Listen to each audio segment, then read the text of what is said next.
She thought losing her legs would be the worst thing that could happen. She was wrong. The sky above Sarine flickered in fractured bands of pale orange and cold violet, like a dying signal struggling to hold its shape, and the wind dragged fine grains of ash across her skin with a dry, whispering hiss that sounded almost like voices. Her breath came shallow, controlled, trained, the way warriors were taught to endure anything without giving the universe the satisfaction of hearing pain. But even discipline had limits, and when she tried to move, there was nothing below her hips.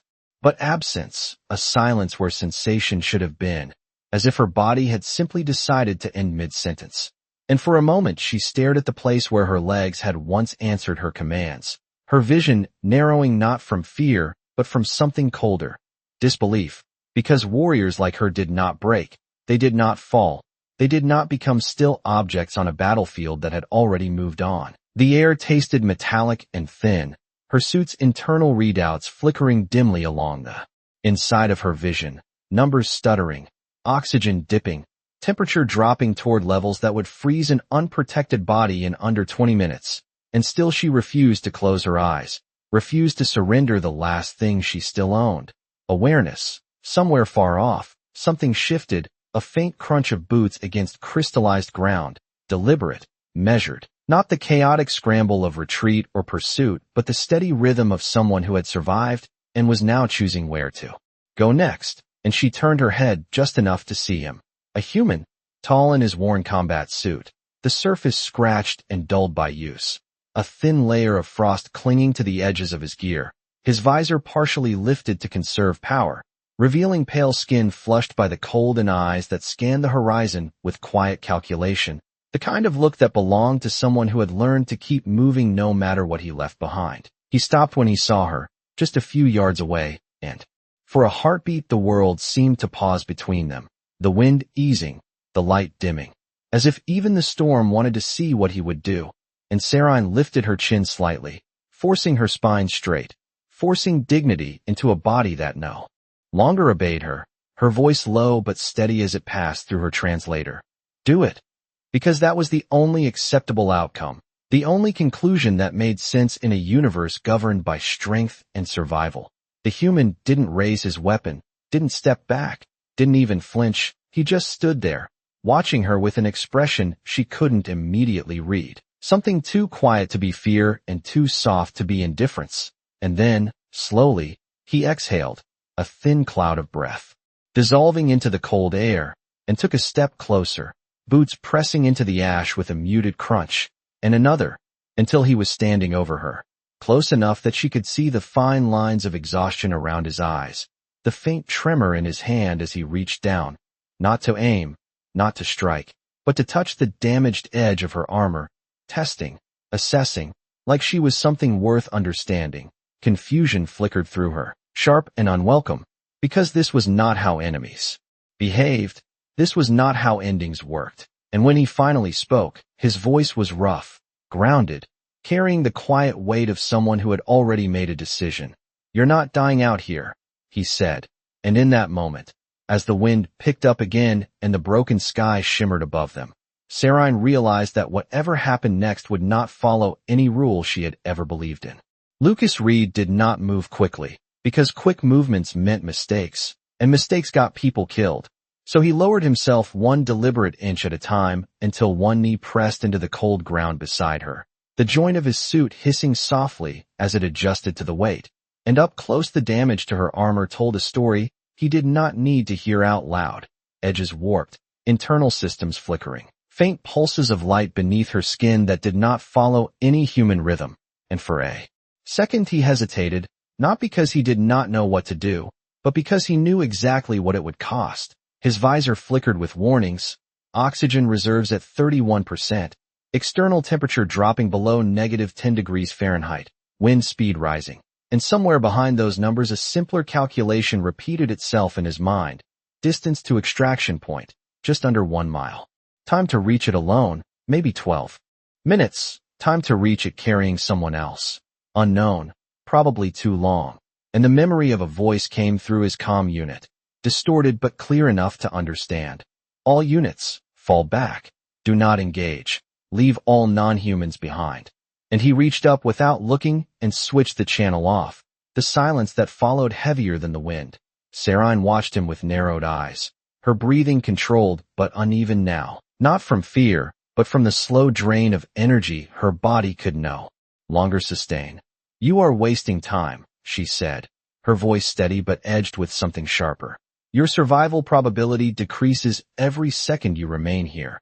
And he almost smiled at that, not because it was amusing, but because it sounded exactly like something he would have said a year ago, before missions started to blur together and the lines between right and required stopped matching up.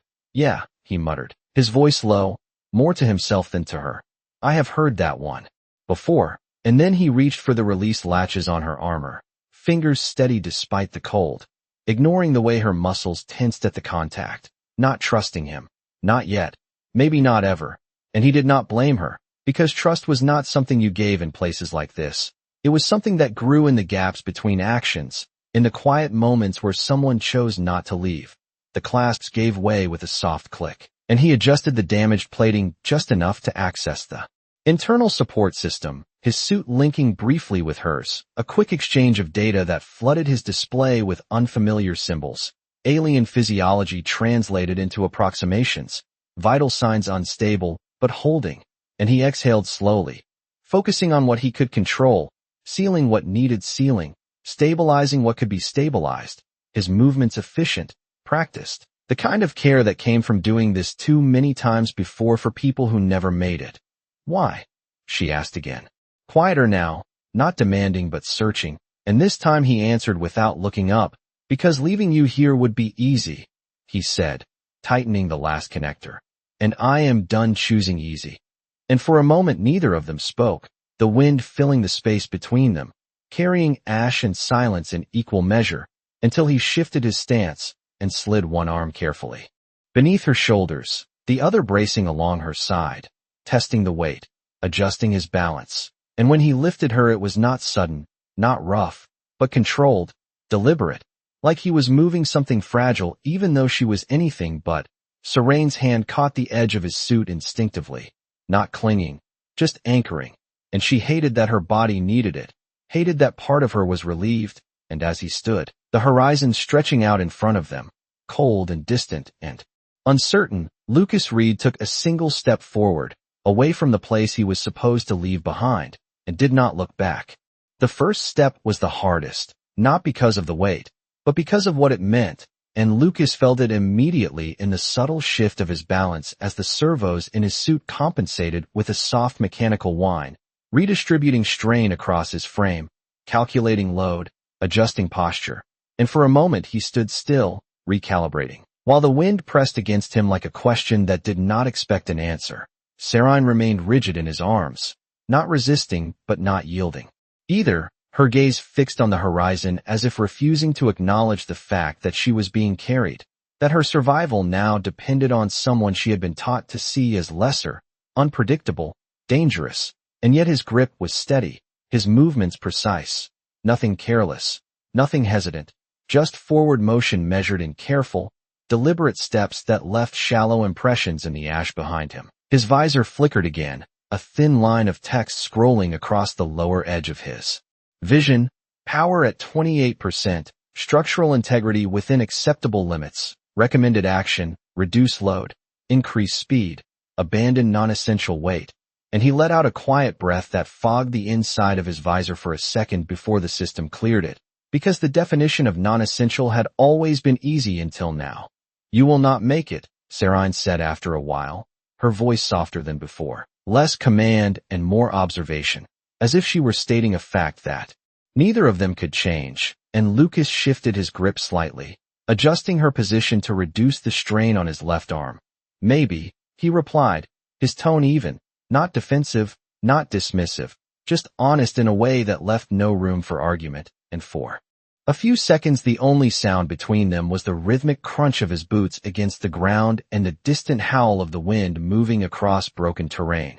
The landscape ahead stretched out in muted shades of gray and pale orange, jagged formations rising like the remains of something that had once been whole, and his internal map updated with each step, recalculating distance, projecting paths, searching for anything that resembled shelter, a structure, a depression in the terrain.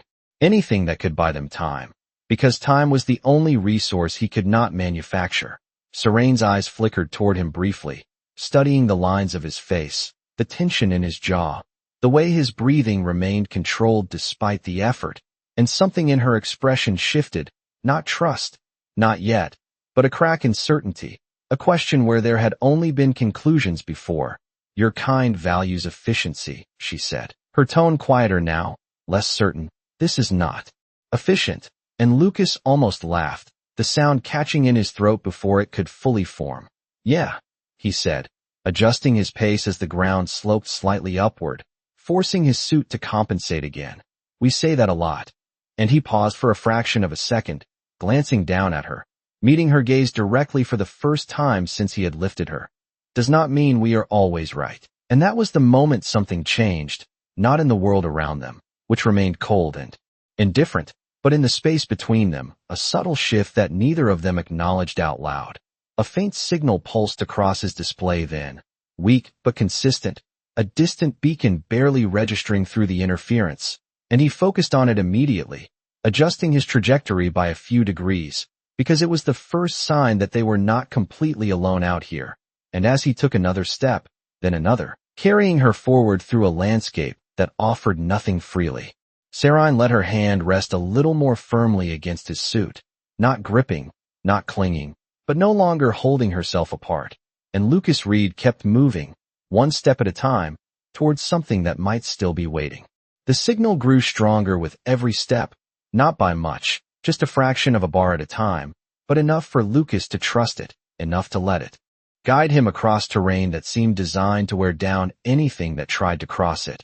And his suit adjusted continuously beneath the strain, microservos compensating, thermal regulators pushing harder against the cold that seeped through every exposed seam, while his breathing settled into a steady rhythm that matched the cadence of his movement. Inhale, step, exhale, step, as if the act of moving forward was the only thing keeping everything else from falling apart. Serene felt the shift before she saw it, the subtle change in direction, the way his body angled slightly towards something unseen, and her eyes narrowed as she focused on the faint distortion in the distance, a flicker of artificial light barely visible against the muted landscape. A signal, she said, more to herself than to him, her voice carrying a trace of something unfamiliar, not hope exactly, but recognition, and Lucas gave a small nod, his gaze fixed ahead. Yeah, weak, but steady, he replied, his tone calm, measured, as if stating a simple fact rather than acknowledging the only thing standing between them and the cold. The ground beneath them shifted from loose ash to a harder, uneven surface that forced him to adjust his footing more carefully, each step placed with intention to avoid slipping, and the added effort sent a dull ache through his shoulders that his suit could not fully compensate for, a reminder that even assisted strength had limits, and he rolled one shoulder slightly. As he walked, easing the tension without breaking stride. You should leave me when we reach it, Serene said after a moment, her voice quieter now, less command and more calculation. If it is a human outpost, my presence will reduce your chances of extraction. And Lucas did not answer immediately, not because he did not hear her, but because he was choosing his words, weighing them the same way he weighed every step. And when he finally spoke, his voice was steady, grounded. We are not there yet, he said, as if that was the only part of the conversation that mattered, and she studied him again, searching for the logic in his response, the efficiency she expected, but found none, only a quiet refusal to engage with the outcome she had already accepted. The wind shifted direction suddenly, carrying with it a sharper edge that cut through the ambient noise, and Lucas paused just long enough to adjust the seal on his collar, tightening it to prevent heat loss, his display flashing a brief warning before stabilizing again. And as he resumed walking, the signal pulsed stronger, clearer now, resolving into a recognizable pattern that his suit began to decode, a low-frequency beacon repeating at regular intervals, designed to guide rather than broadcast, and he felt a small, controlled release of tension in his chest. Not relief, not yet, but something close.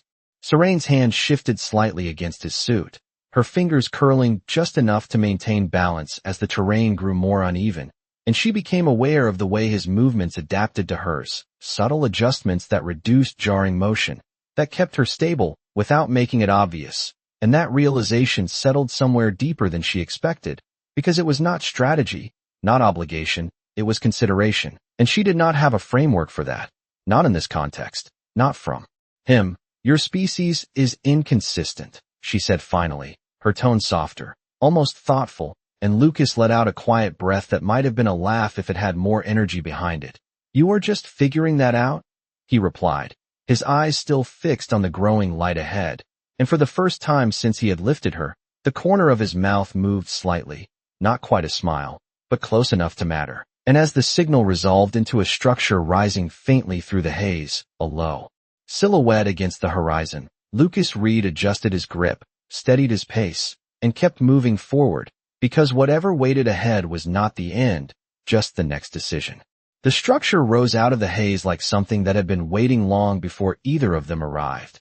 Low and angular against the horizon, its surface coated in a thin layer of frost that reflected the weak light in dull, uneven patches, and as Lucas moved closer the signal sharpened into a steady pulse that synchronized with his suit's internal systems, confirming what he had already begun to suspect. It was old, older than the current conflict, a relay station or observation outpost, left behind when priorities shifted and resources were redirected somewhere else. His pace slowed slightly, not from hesitation but from caution, because places like this did not guarantee safety. They only offered possibility, and possibility could go either way. Sarine followed the direction of his gaze, her eyes narrowing as she studied the structure with a level of focus that cut through her fatigue. This is not yours, she said, her voice carrying quiet certainty, and Lucas nodded once, adjusting his grip as he approached the outer perimeter.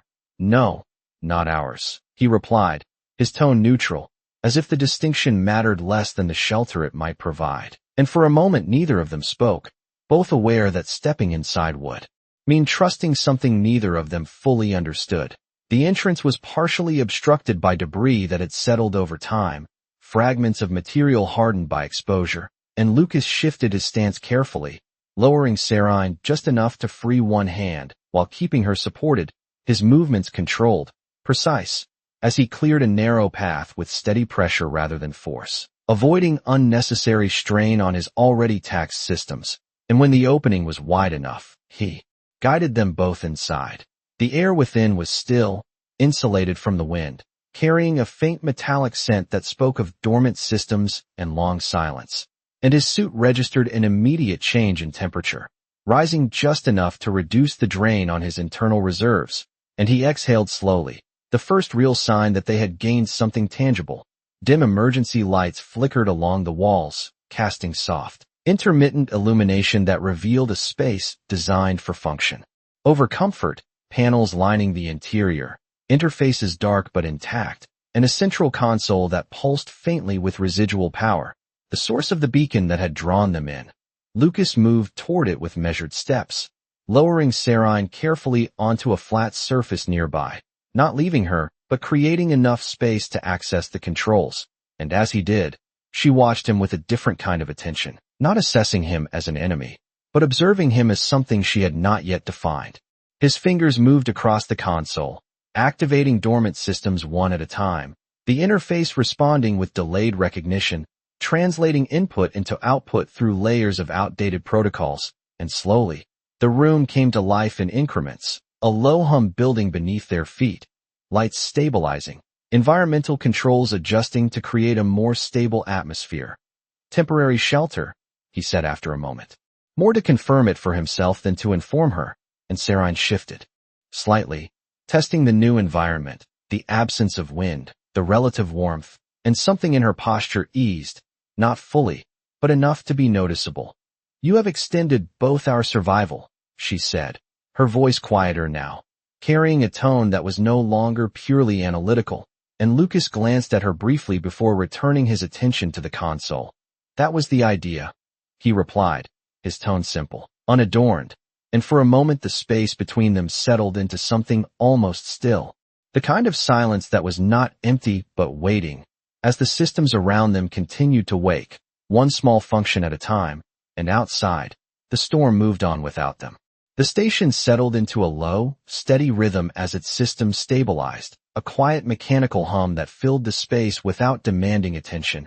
And Lucas stood there for a moment with his hand resting against the console, feeling the vibration through the reinforced plating of his glove, as if it were proof that something here still worked, that not everything had been left behind to fail, and his display updated in small increments. Atmospheric pressure rising to a breathable threshold, temperature climbing into a range that would not drain his reserves as aggressively, and power levels redistributing across subsystems that had not been active in years. He stepped back from the console and turned toward Sarine, his movements slower now, not from hesitation, but from the accumulated strain that his suit could no longer fully mask, each motion carrying a weight that had not been there before. And he lowered himself into a crouch beside her, scanning the readouts that still flickered faintly along the edge of her damaged armor, the connection between their systems intermittent but enough to give him a rough picture of her condition, stable but fragile, balanced on a narrow margin that could shift either way.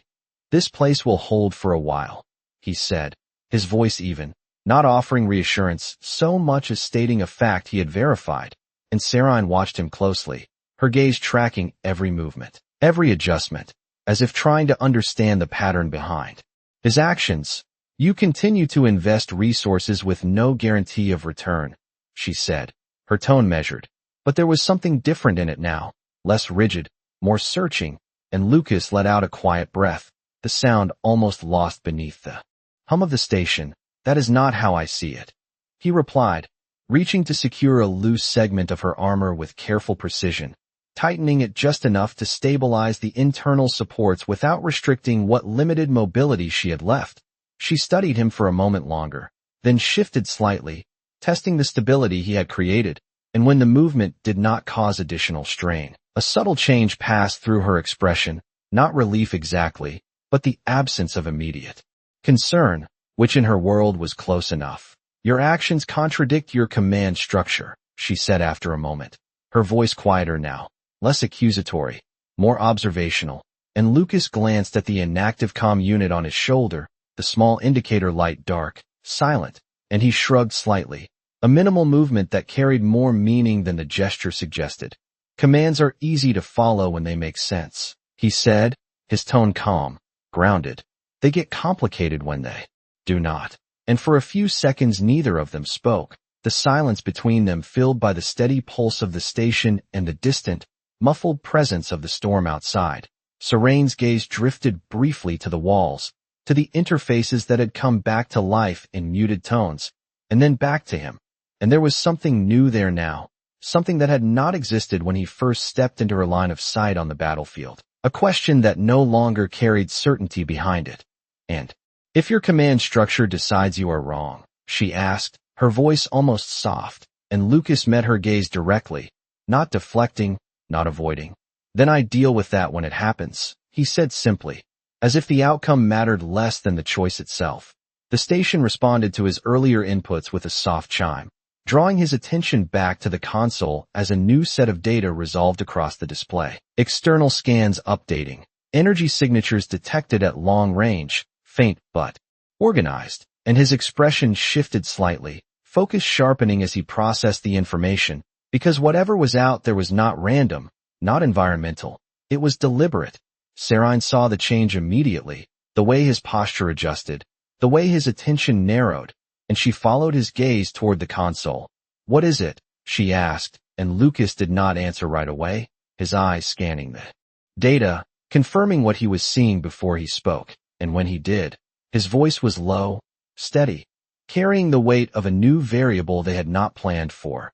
"We are not the only ones tracking this signal," he said, and the quiet safety of the station shifted, not broken, but no longer certain, as the next decision began to take shape. The data on the console did not flicker or fade. It held steady with quiet certainty, and that was what made it dangerous, because unstable signals could be dismissed, but consistent ones meant intention, and Lucas leaned slightly closer to the display, his eyes tracking the slow movement of the markers as they shifted across the grid in deliberate patterns, not drifting, not random, but approaching. converging on the same point that had drawn him here, and his jaw tightened just enough to register the change. Sarine followed his gaze, her mind moving faster now despite the strain on her body, piecing together the implications with the clarity of someone trained to recognize patterns in conflict. A retrieval unit, she said, her voice low, controlled, but there was no mistaking the weight behind the words, and Lucas did not argue, because the data supported it. Multiple signatures, coordinated spacing, moving at a speed that suggested purpose rather than search, and he straightened slowly, the subtle shift in his posture signaling a transition from survival to decision. How long? She asked, her eyes returning to him, and he glanced back at the display, recalculating distance and velocity with a quick series of inputs. 15 minutes, maybe less, he said, his tone even, but the margin was thin, too thin for comfort, and the station, for all its partial recovery, was not designed to withstand attention, not from anything organized. Sarine's gaze moved to the entrance, then back to him, her thoughts aligning with a conclusion that came naturally to her, one that required no hesitation. You should leave before they arrive, she said, her voice steady, almost detached, as if she were offering a strategic recommendation rather than acknowledging her own position. Your presence here is not yet known. You can still withdraw. And Lucas let the silence stretch for a second before responding, not because he needed time, but because he wanted the words to land exactly where they needed to.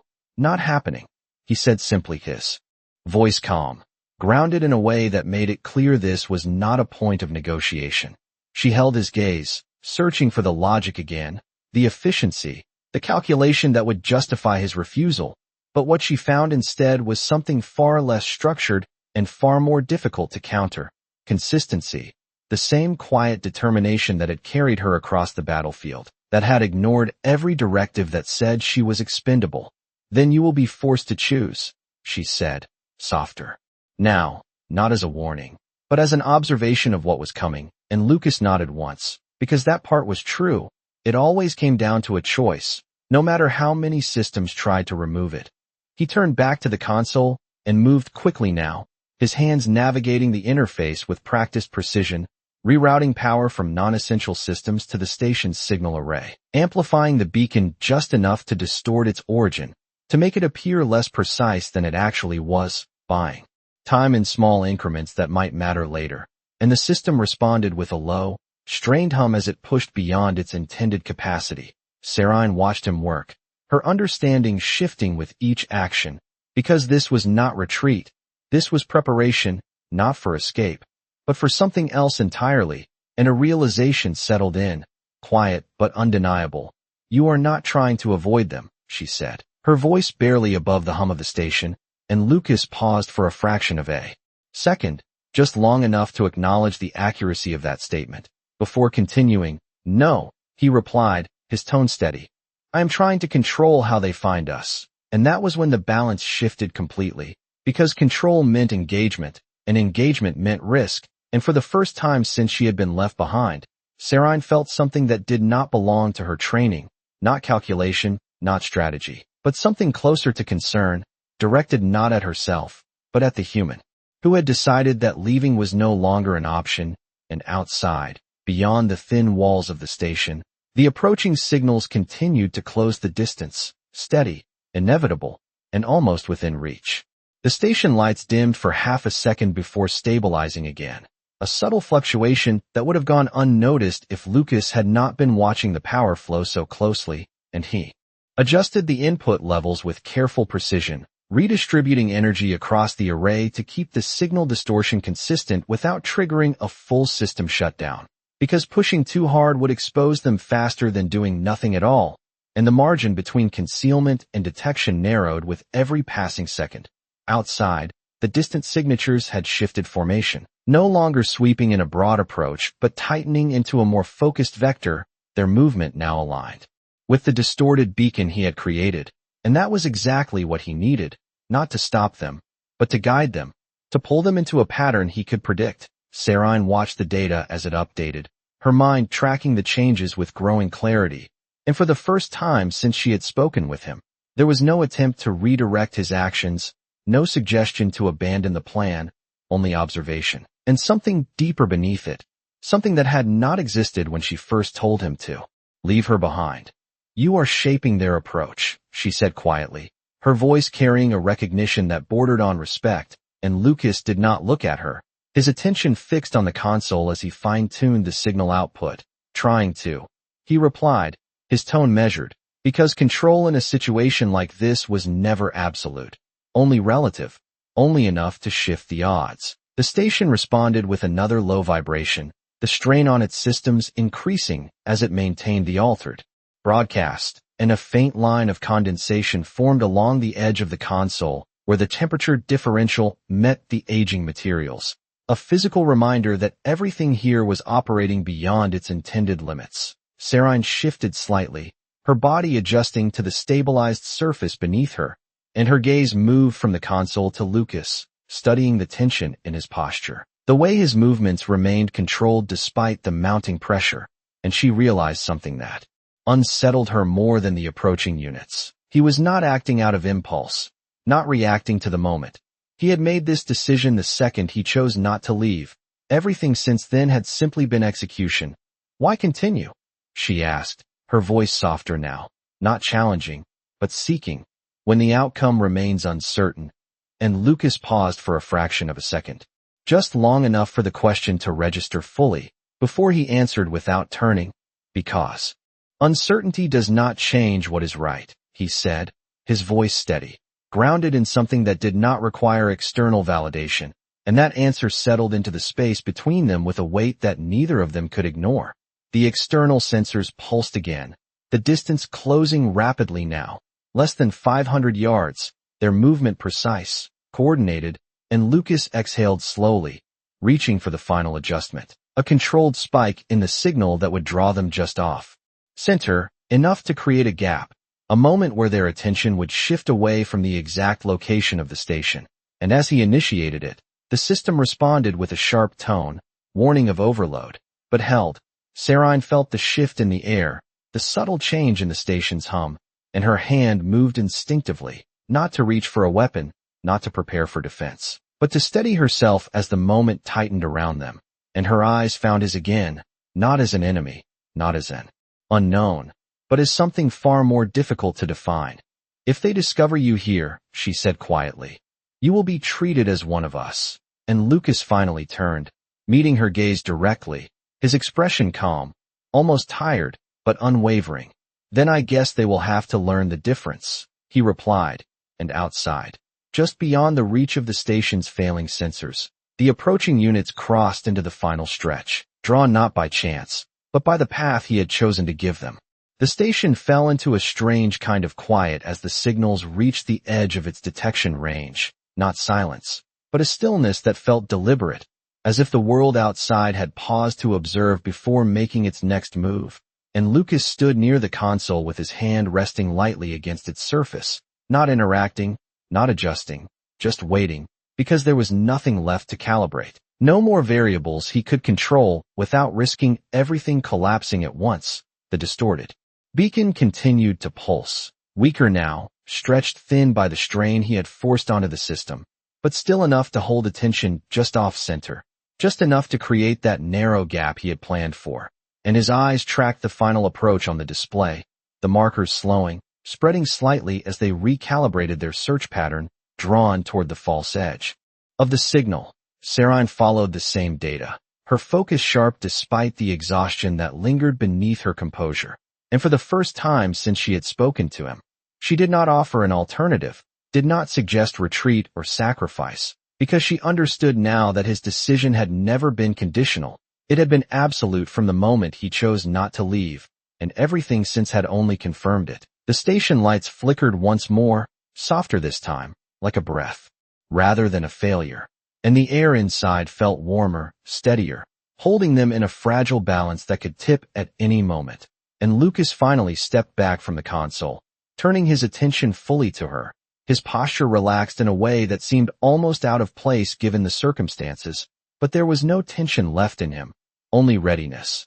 They are shifting, Sarine said quietly, her voice carrying a note that was no longer purely analytical, and Lucas nodded once, glancing briefly at the display before returning his gaze to her. That was the point. He replied, his tone even, and for a moment the weight of everything that had happened settled into the space between them, not as pressure, but as something quieter, something understood without needing to be said. Outside, the movement continued, the approaching units adjusting their trajectory just enough to miss the station's exact position, drawn instead toward the distorted edge of the signal and the distance between. Threat and contact widened by a margin that would not have existed without his intervention, a small difference, but enough to matter. Serene's hand rested against the surface beside her, steady now, no longer searching for balance, and her eyes held his with a clarity that had not been there before, no longer measuring him against what she expected a human to be, but recognizing something that did not fit into any of her previous frameworks. You altered the outcome, she said, her voice low, almost reflective, and Lucas exhaled slowly, the sound soft in the steady hum of the station. No, he said, shaking his head slightly. Just gave it a chance to be different. And that distinction lingered in the air, subtle but significant, because it was not about control, not about dominance. It was about choice, about the willingness to act when the easier path was to walk away. The signals on the display continued to drift further from their position, the immediate threat dissolving into distance, and the station's systems began to stabilize under the reduced strain, the hum settling into a quieter, more sustainable rhythm, and for the first time since the battlefield, there was space to breathe without calculation, without urgency pressing in from every side. Serene closed her eyes for a brief moment, not in weakness, but in acknowledgement of the shift, of the fact that she was still here, that the outcome she had accepted as inevitable had been rewritten by something she had not accounted for. And when she opened them again, her gaze was steady, grounded in a new understanding that did not need to be spoken aloud.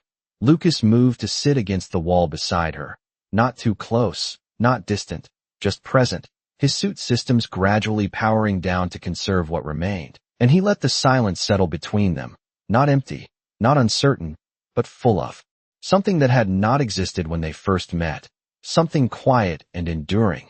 Outside, the storm had passed, the sky clearing into a muted expanse that reflected faint light across the frozen terrain, and inside the station, two figures remained, not because they had to, but because one of them had chosen not to leave, and in that choice, something had changed that neither orders nor logic could undo. Something simple and profound that did not need a name to be understood.